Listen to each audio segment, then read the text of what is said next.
a communist, you know? And it really upset me because, first of all, my grandfather on my dad's side, he was a colonel, and he died in a re-education camp.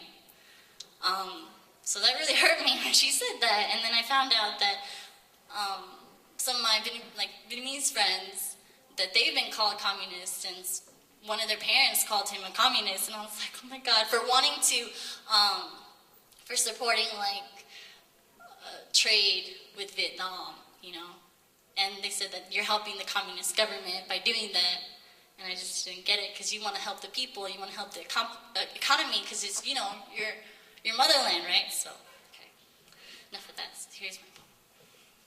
Oh, 10 years of rebellion, I finally call this community my home, only to discover that home is just a four-letter word seeking refuge in uncharted territory. This time, my battlefield is still dressed as a kitchen.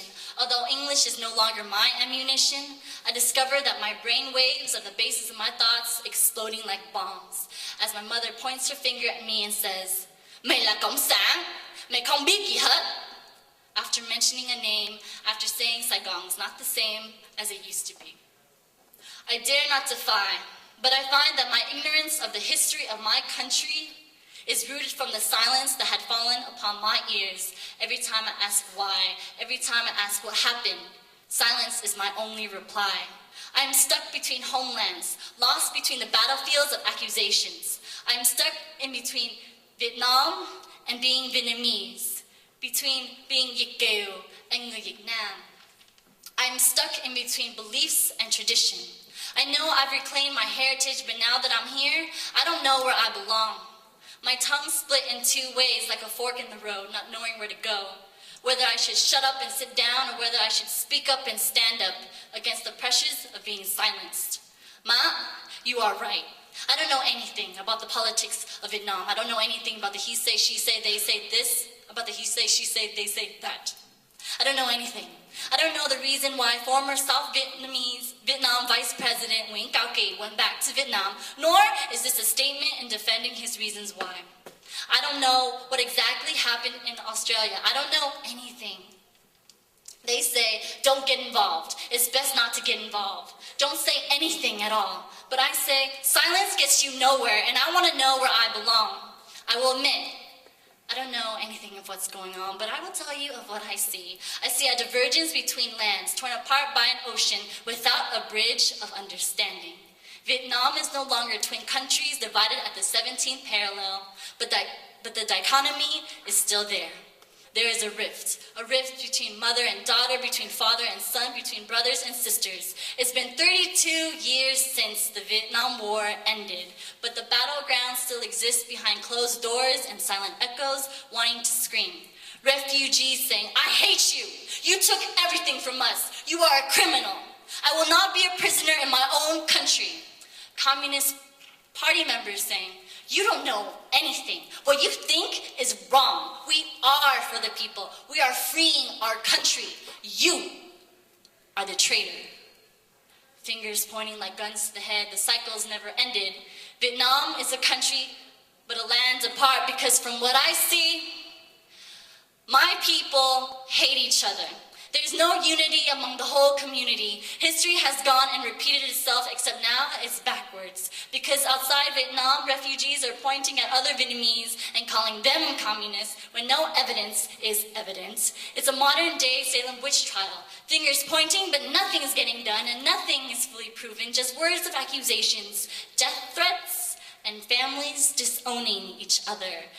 Fathers are against sons, mothers are against daughters, Vietnamese people are against Vietnamese people.